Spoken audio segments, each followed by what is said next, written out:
Alhamdulillahi Rabbil Alamin, wal aqibatu lil muttaqin, wala idwana illa 'alal zalimin. Ashhadu an la ilaha illallah wahdahu la syarika lah, syahadatan tadharul quluba minal ghasyil la'in. Wa ashhadu anna sayyidana wa maulana Muhammadan abduhu wa rasuluh, ba'asahu rahmatan lil alamin wa uswatan lil mu'minin.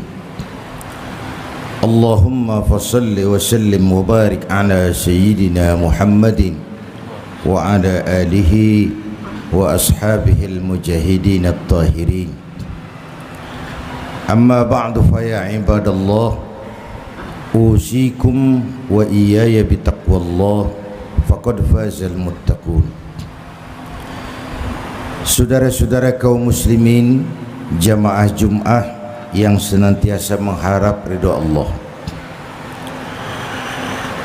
puji dan syukur kita panjatkan kehadiratnya yang dengan izinnya siang ini kita dapat bertemu dan berkumpul di rumahnya yang mulia ini untuk bersimpuh dan bersujud di hadapannya, menyatakan segala kerendahan, kelemahan dan keterbatasan kita sebagai makhluk yang diciptakannya.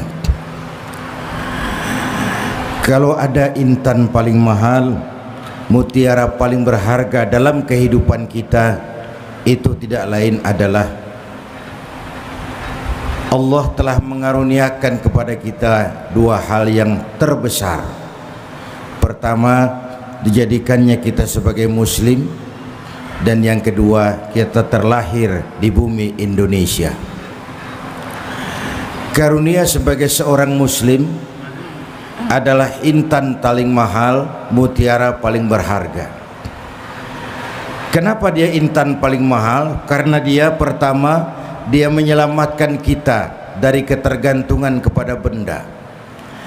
Ia menyelamatkan kita dengan memberikan petunjuk nilai dasar keimanan sebagai pondasi menghadapi kehidupan ini. Indonesia memang bukan negara agama, tapi pasti Indonesia negaranya orang yang beragama. Dan nilai dasar dari agama adalah nilai dasar keimanan. Ia adalah pondasi. Kalau dia kuat, akan aman bangunan. Kalau ia melenceng, akan melenceng juga bangunan. Kalau ia runtuh, akan runtuh pula bangunan. Begitulah iman yang merupakan pondasi kehidupan. Sebilah pisau kalau dipegang tangan orang yang beriman, paling-paling leher ayam sasarannya.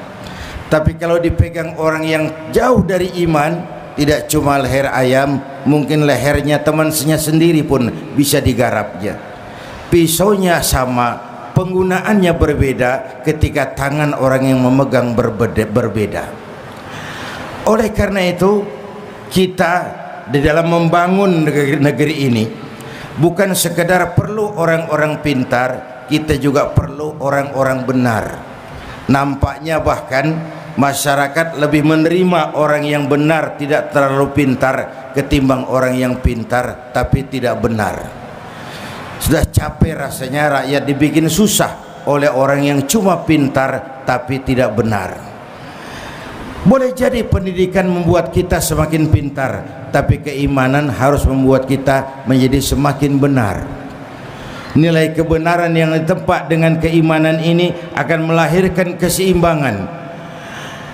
Saudara-saudara kaum muslimin, jamaah Jum'ah yang berbahagia.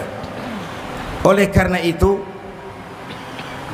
yang kedua, kita bersyukur dikaruniai, dilahirkan di bumi yang bernama Indonesia ini. Sebuah negeri besar yang subur, yang Allah titipkan kepada kita dengan keringat, air mata, darah, dan nyawa. Seorang ahli sufi menjelaskan bahwa hidup yang paling tenang adalah hidup seperti model tukang parkir. Tukang parkir di pasar, di mall itu, walaupun mobil banyak, mereknya bagus-bagus, tidak pernah sombong. Nanti mobil pergi satu demi satu, habis sama sekali, dia juga tidak sedih. Mobil banyak tidak sombong, mobil habis tidak sedih. Apa rahasianya? Ternyata satu, tukang parkir itu tidak merasa memiliki, tapi merasa dititipi. Bukankah ini pendidikan tasawuf? Siapa saja yang merasa memiliki, bersiaplah kehilangan, dan kehilangan itu menyakitkan. Tapi barang siapa yang merasa dititipi, bahwa jabatan ini, harta ini, ilmu ini semua sekadar sebuah titipan, maka hiduplah seperti tukang parkir. Pertama, titipan tidak boleh membuat kita menjadi sombong. Tidak wajar seorang yang sekadar dititipi lalu menjadi sombong. Tidak pantas dititipi kok sombong. Yang kedua, titipan harus dijaga baik-baik. Kalau tidak, yang nitip tentu akan marah. Titipannya tidak dijaga dengan baik. Allah nitip Indonesia ini. Hai rakyat, ini Indonesia, aku titip. Titipan ini ditebus dengan keringat, air mata, darah, dan nyawa. Ini negara besar dan kaya. Besar dan kaya. Kekayaan negeri ini dikuasai oleh negara, memang, tapi harus digunakan bagi sebesar-besar kemakmuran rakyat. Itu amanat sang penitip. Amanat rakyat, amanat sang penitip. Kalau itu disalahgunakan, yang nitip bisa saja marah. Yang nitip bisa saja marah. Dan kalau yang nitip marah, dia bisa memerintahkan makhluknya yang lain untuk menegur kita. Bisa disuruhnya Merapi, bisa disuruhnya anak Krakatau, bisa disuruhnya angin puting beliung. Bukankah angin itu juga makhluk? Bisa disuruhnya banjir yang besar, bukankah banjir air itu juga makhluk? Kaum muslimin jamaah Jumat yang berbahagia, oleh karena itu, dari dua hal ini ada sebuah rangkupan yang merupakan amanat dari almarhum Panglima Besar Sudirman. Beliau mengatakan, kamu hanya bisa menang kalau kamu kuat. Kamu hanya bisa kuat kalau kamu bersatu. Dan kamu hanya bisa bersatu kalau kamu hidupkan semangat silaturahmi. Mau menang harus kuat, mau kuat harus bersatu, mau bersatu harus menghidupkan semangat silaturahmi. Bangsa kita dewasa ini mengidap 3 penyakit kronis. Pertama, penyakit kudis. Yang kedua, penyakit kurap. Yang ketiga, penyakit kutil. Kudis, kurang disiplin. Kita ini bangsa yang merdeka dengan keringat, air mata, darah, dan nyawa. Mestinya bangsa ini punya disiplin yang sangat tinggi. Kita menoleh kepada tetangga kita Jepang, dihantam oleh 3 musibah beruntun.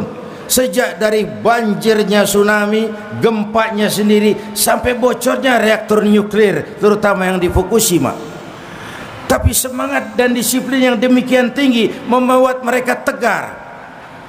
Kita bangsa yang merdeka dengan keringat, air mata, darah, dan nyawa, nyaris disiplin kita rendah di semua bidang, di semua bidang kehidupan, di semua bidang. Konon menurut prediksi ekonomi 2011-2012, Indonesia akan jadi pengimpor beras nomor 4 terbesar di dunia, di bawah Kenya. Ini kan lagi-lagi gambaran penyakit kudis. Kita ini sawah yang subur ditanami gedung, lalu sawahnya pindah ke lahan gambut di negeri entah berantah. Di Jawa sawah habis, di tempat lain pun sawah gagal. Penyakitnya kudis.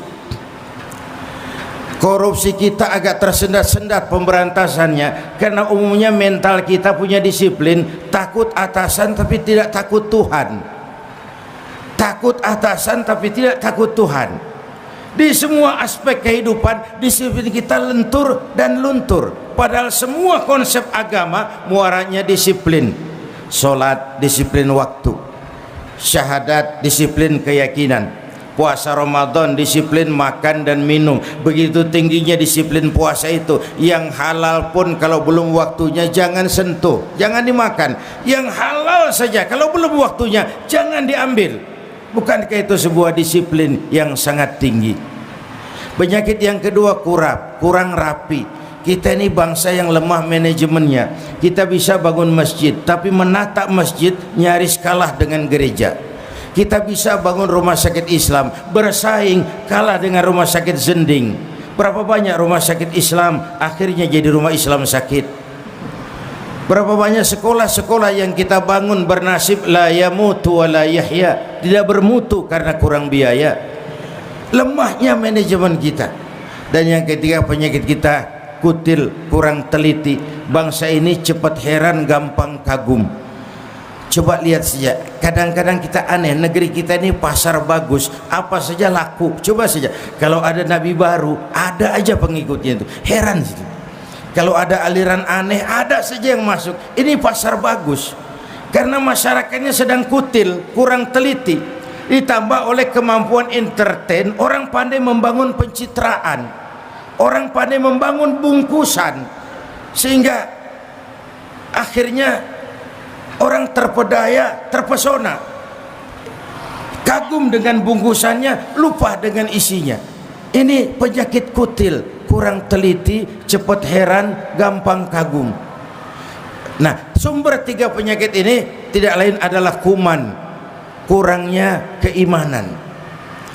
Karena itu, dengan khutbah yang singkat ini, kita sebagai rakyat tentu punya harapan-harapan besar. Pertama, untuk memantapkan terus nilai-nilai kehidupan beragama di negara yang kita cintai ini. Sejak awal saya katakan, Indonesia bukan negara agama, tapi Indonesia pasti negaranya orang yang beragama.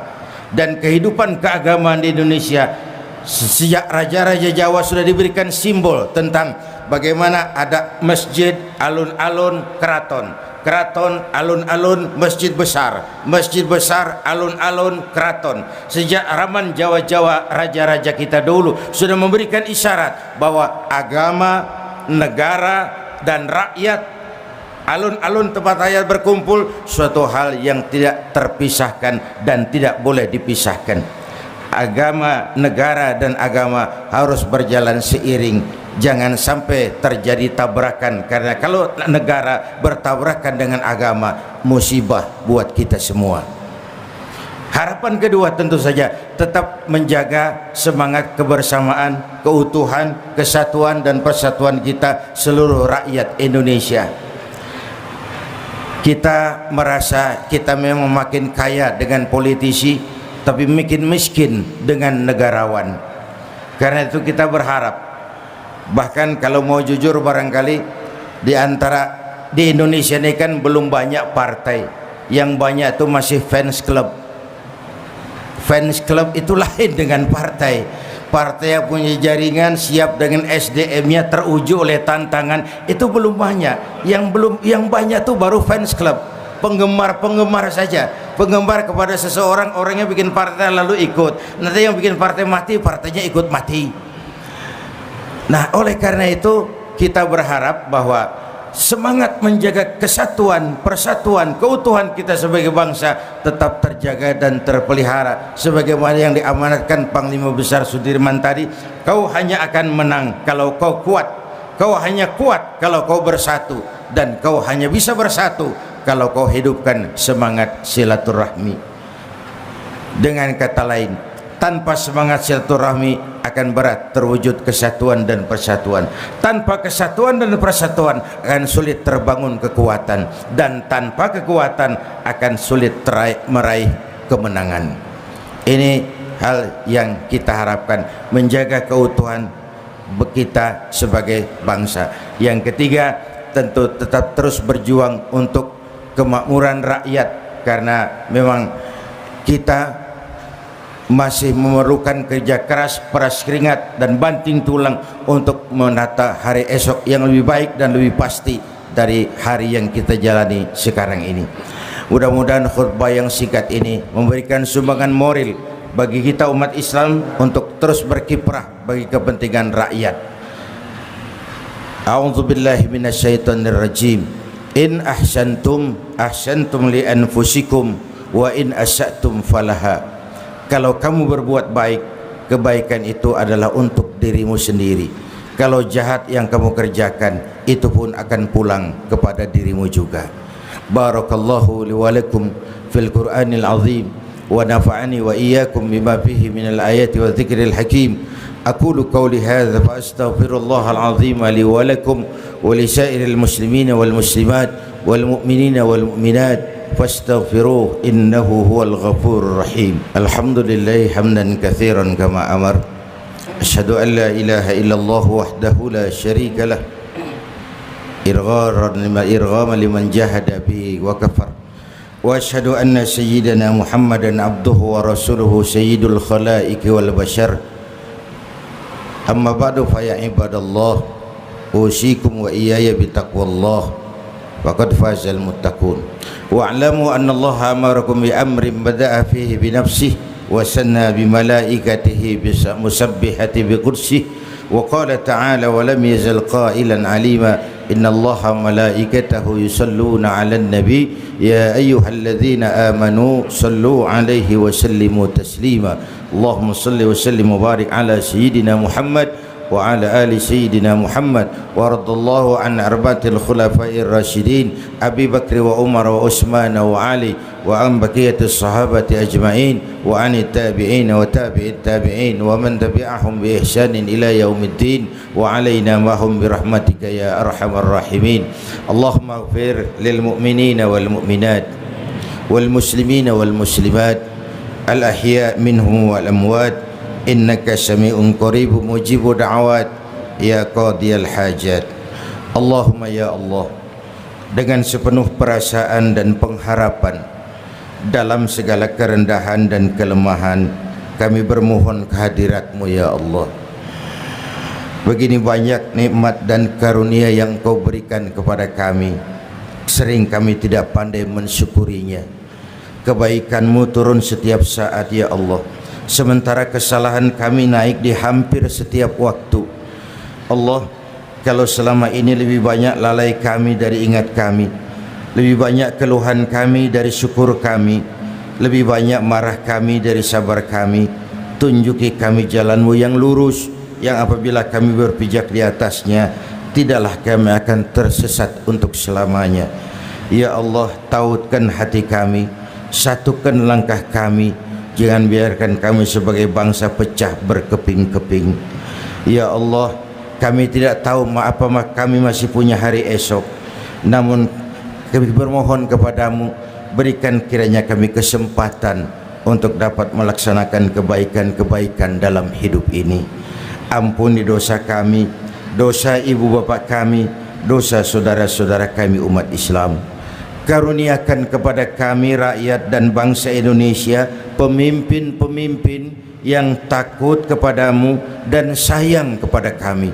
Berikan mereka kekuatan zahir dan batin untuk dapat membawa kami rakyat dan bangsa Indonesia keluar dari kesulitan hari ini, menapak menuju hari esok yang lebih baik dan lebih pasti. Rabbana hab lana min azwajina wa dhurriyyatina qurrata a'yun waj'alna lil muttaqina imama. Rabbana atina fid dunya hasanah wa fil akhirati hasanah wa qina adzaban nar. Ibadallah, innallaha ya'muru bil adli wal ihsan wa ita'i dzil qurba wa yanha 'anil fahsya'i wal munkari wal baghi ya'izukum la'allakum tadhakkarun wa la